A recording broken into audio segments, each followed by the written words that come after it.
ใจด้วยขนมตอนบุญเพ่งนั่นแหละ โดย ตอนบุญเพ่งนั่นแหละขึ้นเรียบร้อยป่ะป่ะเนี่ย คุณเรียบร้อย โอ้ขั้นไตเพื่อนน้องลอยเรียบร้อยพี่น้องบ้านสำเร็จไปด้วยดีเนาะผ่าก็เรียบร้อยนำไอ้เกิงเนาะ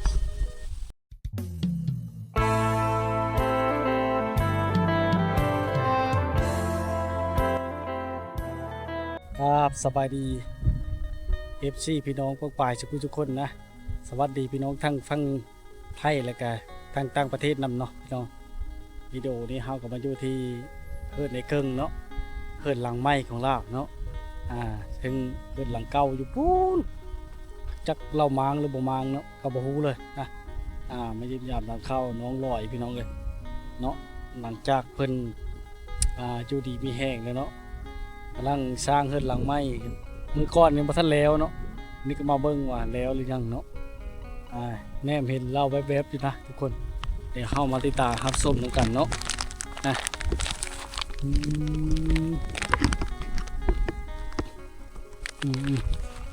เดี๋ยวเฮิร์ดแล้วโอ้แล้วพี่น้อยเนาะดูว่านั่นแหละนี่ผู้ใหญ่ใจดีมือก้อนเล่ากันลำบากหลายเลยอันนี้ก็พอได้แก้ไขแล้วทุกคนเลยเนาะนี่แหละคือเฮิร์ดน้องลอยเนาะเฮิร์ดในเกิ้งคือที่ได้เมียเด็กน้องสบายดีน้องลอยสบายดี สบายดีโอ้อยู่กับนั่งบุญมีบุญเพ่งไปใช้ใช่ มันถึงไปเรียน ไอ้เกิ้งไปใช้ไปหาของกิน ไปหาของกิน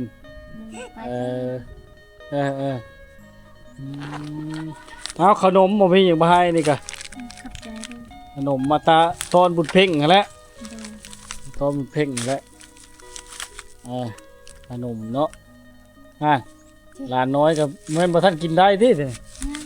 มีบ่ทันเป็นใช่เนาะอยู่ผู้เดียวแล้วเนี่ยโอ้ได้หรือบ่เฮินโคนั่นบ่เพิ่นเฮ็ดนั่นน่ะนี่แหละเนาะนายย้อนพี่น้องช่วยเหลืออะไรก็แล้วแหละคานี่ก็เนาะถือว่าสำเร็จด้วยดีขึ้นเรียบร้อยบ่บัดนี้คุณเรียบร้อย กลับบ่ได้มาโฮมงานนำเนาะเฮ็ดนั่นเลยนี่ก็ยากนำแต่เวียกไปค่อยกะติดภารกิจขึ้นเหนือตลอดเราบ่ได้ชูมาบ่ได้แต่ดอกไผ่โซเชียลที่วางไว้เนาะยังบ่ได้บ่บ่มีไฟฟ้าตามเคยเนาะถ้าจะเกี่ยวขาวหันขึ้นตีเกี่ยวขาว เจ้านะ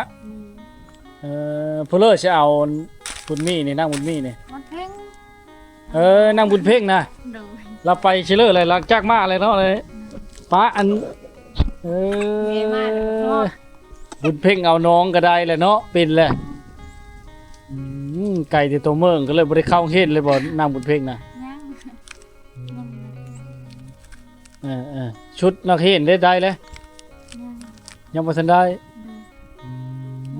เนาะมาเห็นไอ้เกิ้งกับพายุเนาะพี่น้องเลยมาเห็นแต่น้องลอยเอาลูกขึ้นเกี่ยวข้าวแล้ว11 โมงเลยปกติแล้ว11 โมง12 โมงเลยไปเกี่ยวข้าวช่วยไผใส่เมียนมันได้มีได้ขาวเกี่ยวช่วยพี่น้องอยู่ใกล้นี่เราจ้างบ่ไม่ได้รับจ้างช่วยกันแล้วเราปั่นเข้าเฮ้อบ่ปั่นให้เล็กๆน้อยๆเลยเนาะญาติขึ้นญาติลงอยู่นี่แล้วใกล้ๆนี่แหละเฮ้ยเนาะพี่น้องเอ้ยเพิ่นเฮ็ดแล้วแต่หึงบ่แอมผ่านี่นะหึงเติบเลยเนาะเพิ่นก็มาเยี่ยมยามตามค่าอยู่บ่ช่วงนี้แต่หลังจากแล้วก็ได้มาอยู่เนาะ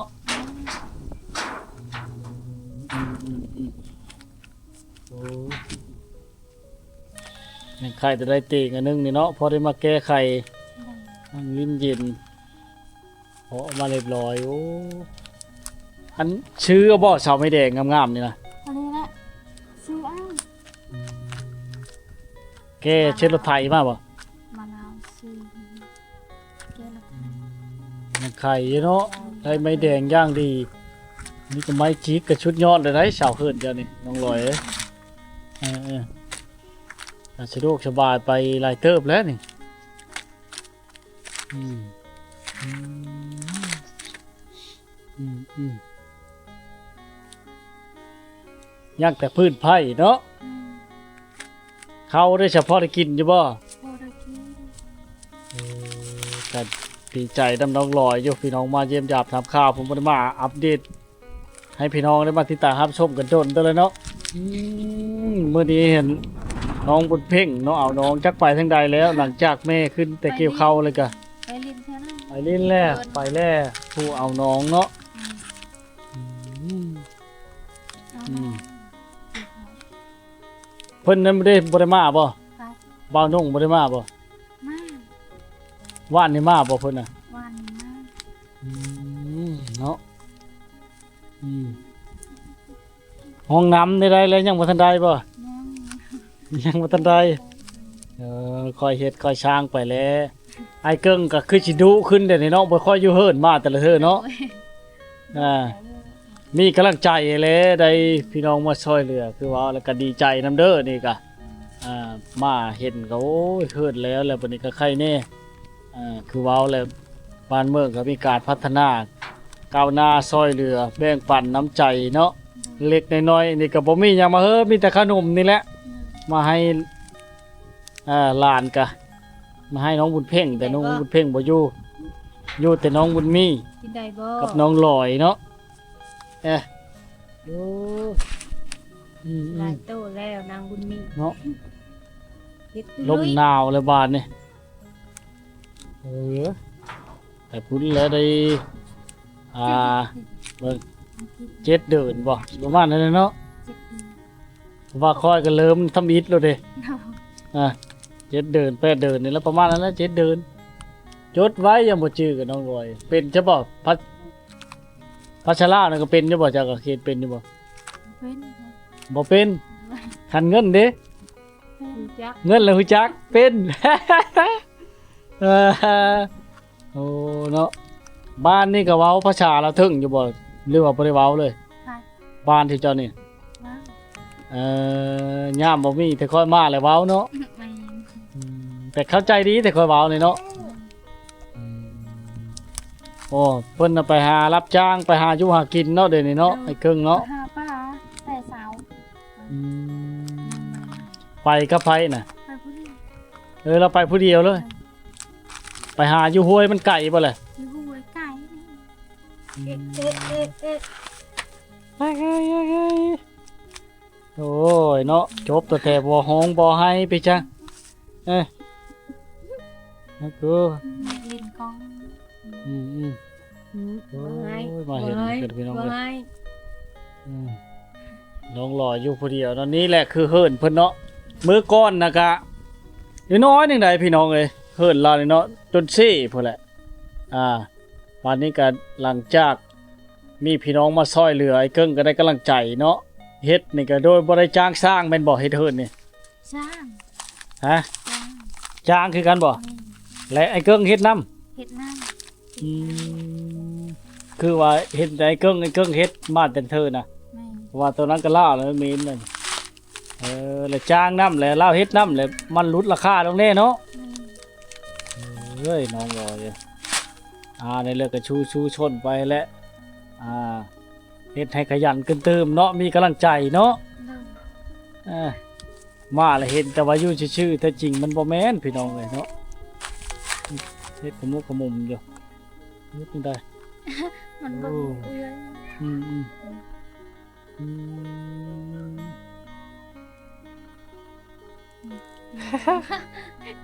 กินได้ไหมขนมอ่ะ โอ้คันใดเพิ่นน้องลอยเรียบร้อยพี่น้องบ้านสำเร็จไปด้วยดีเนาะผ่าก็เรียบร้อยผ่าไม้ย่างดีเนาะก็ดีใจนำมาเห็นกันนี่แหละพี่น้องเอ้ยดุมั่นขยันเพศแต่ก็มีผู้ใหญ่ใจดีช่วยเหลือโอ้เนาะได้ดอกไผ่ไตอันนึงคุณเนาะน้องเนาะไปทางน้ำต้มน้ำพร้อมเนี่ยพอได้แก้ไข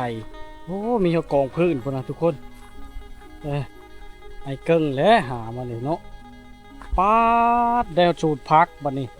สูตรพักไอ้กึ่งพี่น้องปุ๊ฮอนมาสลีมาเดยเนาะ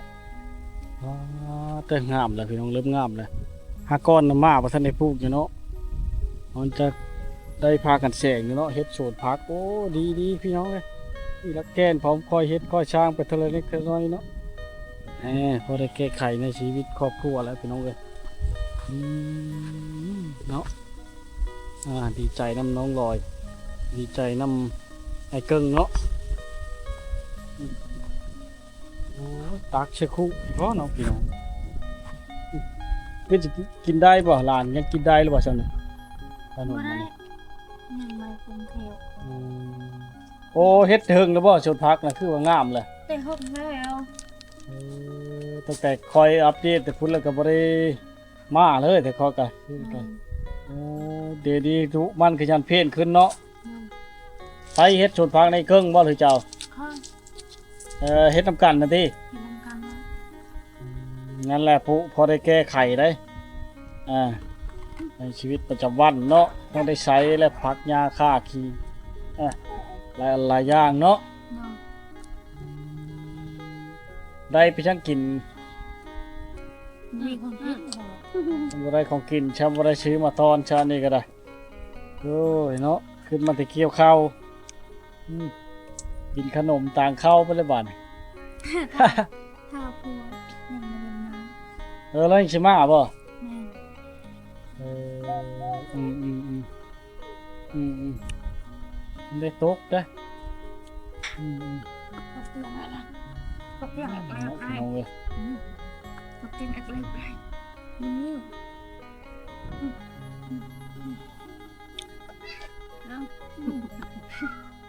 ยุ่มไปด ดีแล้วบ้านได้ผลมันตกค่ำหัวแล้วบ้านได้เฮิดแล้วแล้วก็ดีมกดีใจนำวันนี้ก็ที่มีผู้มาซอยเนาะแต่กี้ก็โอ้ยลำบากเลยน้องลอยก็ช่วงมาทายเพิ่นใหม่ๆตะกี้เนาะพี่น้องคือว่าโอ้ยลำบากหลายนะทุกคนนะจักสิเฮ็ดจังใดพุ่นแหละจักสิช่วยเหลือเพิ่นจังใดบ่จักคนทางเลยนี่ก็ได้ น่าเห็นบัดนี้ก็ดีบกดีใจนำเนาะที่เพิ่นได้การช่วยเหลือเพิ่นก็ชูชนมาถึงบัดนี้เนาะเฮิรนคั่วก็จนได้เลยพอได้แก้ไขเล็กๆน้อยๆพี่น้องเนาะเนาะโอ้ยผลและสิพาเข้าน้องลอยนั่นนะเฮิรนคั่วจะนำบ่ยับขึ้นพุ่นอีกตอนขมุ่งนะเขาพยับลงสักพี่หลายกว่าถ้าเบิ่งเด้อบัดผลตกแล้วมันสิพากัน แต่ก็พอได้แก้ไขแล้วเฮ็ดค่อยช้างไปแล้วเฮ็ดได้เนาะเอาน้ำช้างนี่บ่หดผักนะ แม่ ยอกโยมบ่แล้วเนาะบักเธอบุญเพ่งน้องบุญเพ่งก็ซอยอยู่บ่ มันถึงเลยชอบว่าบ่ได้ยาแล้ว ยังบ่ทันช่อยแล้วฉันเนาะพอดีเข้าไปชะพักลิ้น แม่ ได้ในพักบ่ได้ใช้ไผเอามาให้น่ะเปล่าล่าวบ่ ล่า เปล่าล่าวเนาะได้การช่วยเหลือจากเปล่าล่าวก็ดีใจนำเนาะอันดับหนึ่งเลยเนาะคือเปล่าล่าวเนาะเพิ่นมาซอยในการซอยเหลือว้าวแล้วพี่น้องเอ้ยยากเลยเพิ่นก็ยากเลยร้านยากขนมเลย กินมาแล้วฟัง น้องบุญบี้ยากขนมแล้วน้องบุญบี้ยากขนมแล้วได้เฮาต้นโมงทุกคนเนาะต่อไปก็จะได้โฮมแล้วเฮือนนางบุญเพ่งนี่ทุกคนเด้อเฮือนน้องบุญเพ่งเนาะ